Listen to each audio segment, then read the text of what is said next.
বাগেরহাট জেলা হাসপাতালে লিফট নষ্ট হওয়ায় ভোগান্তিতে পড়েন রোগী ও রোগীর স্বজনেরা।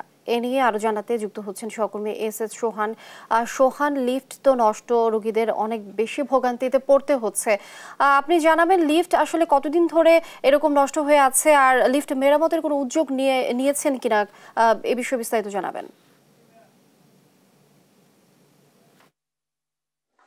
বাগেরহাট 250 শয্যা হাসপাতালে যে লিফট দুটি অচল ছিল সেটা কিন্তু গতকাল বিকেল নাগাদ কিন্তু সচল হয়েছে।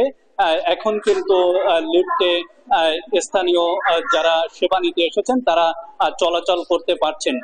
তবে ঝড়ের কবলে পড়ে এই লিফটটি কিন্তু 16ই জুন থেকে বন্ধ ছিল। তার মানে একটানা 7 দিন বন্ধ ছিল এই লিফট। আর এই 7 দিনে এই হাসপাতালে সেবা নিতে আসা রোগী, রোগীর স্বজন, চিকিৎসক এবং নার্স এবং কর্মকর্তা যারা ছিলেন তারা কিন্তু ব্যাপক ভোগান্তিতে পড়েছেন। আমরা লিফট বন্ধ থাকাকালীন এখানে দেখেছি যে হাসপাতালের সিঁড়িতে ঘষে ঘষে রোগীরা নামছেন, স্ট্রেচারে করে সিঁড়ি ভেঙে অমানসিক পরিশ্রম করে রোগীদেরকে তার স্বজনরা কিন্তু প্রথম তলা থেকে দ্বিতীয়, তৃতীয়, চতুর্থ, পঞ্চম, ষষ্ঠ তলা পর্যন্ত নিয়ে যাচ্ছে। আমরা যদি আপনাকে এই হাসপাতালটার একটু বিষয়ে জানাই, এই হাসপাতালটি মূলত হচ্ছে 250 শয্যা হাসপাতাল। এই হাসপাতালের যে ভবনে আমরা রয়েছি এই ভবনটি 150 শয্যার এবং 7 তলা। এই 7 তলা ভবনে যাতায়াতের জন্য রোগীদের সুবিধার জন্য 2টি লিফট এবং সিঁড়ি রয়েছে।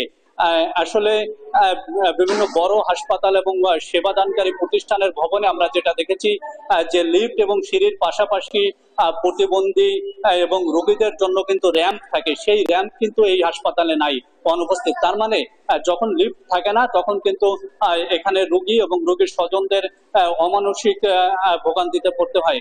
এখানে এই ভবনের প্রথম তলায় রয়েছে এমার্জেন্সি বিভাগ, দ্বিতীয় তলায় প্যাথোলজি, তৃতীয় তলায় হল রুম, চতুর্থ তলায় মেডিসিন বিভাগ, পঞ্চম তলায় অর্থোপেডিক্স এবং ষষ্ঠ তলায় সার্জারি, সপ্তম তলায় আইসিইউ ইউনিট রয়েছে। আসলে দেখেন, যদি আইসিইউতে যে রোগী যাবে সেই রোগী যদি প্রথম তলা থেকে সপ্তম তলায় যেতে হয় তাহলে সিঁড়ি ভেঙে নিতে হলে কি ধরনের পরিশ্রম এবং কি ধরনের জটিলতায় পড়তে হয়। এই কারণে এই হাসপাতালে সেবা সহজ করতে কিন্তু হাসপাতালের কর্মকর্তা এবং স্থানীয় যারা আছেন তারা কিন্তু দাবি জানিয়েছেন যে এই হাসপাতালে যাতে সিঁড়ি এবং লিফটের পাশাপাশি র্যাম্পও সংযুক্ত করা হয়। আমরা এই হাসপাতালের তত্ত্বাবধায়ক অসীম কুমার সমাদ্দারের সাথে কথা বলেছিলাম। তিনি আমাদেরকে জানিয়েছেন যে হাসপাতালে র্যাম্প সংযুক্ত করার জন্য তারা মন্ত্রণালয়কে জানিয়েছেন এবং মন্ত্রণালয় থেকে অনুমোদন পেলে র্যাম্প সংযুক্ত করার কাজ চলা হবে। এবং এই হাসপাতালে যে লিফট শুধু এই 7 দিন নষ্ট হয়েছে সেটা না, এর আগেও বেশ কয়েকবার হাসপাতালে লিফট নষ্ট হয়েছে এবং প্রতিবারই রোগীদের ভোগান্তিতে পড়তে হয়েছে। এই ছিল বাগেরহাট জেলা হাসপাতাল থেকে আমার কাছে সর্বশেষ দুনিয়া। সোহান, অসংখ্য ধন্যবাদ আপনাকে। দর্শক, বাগেরহাট থেকে যুক্ত ছিলেন আমাদের সহকর্মী সোহান।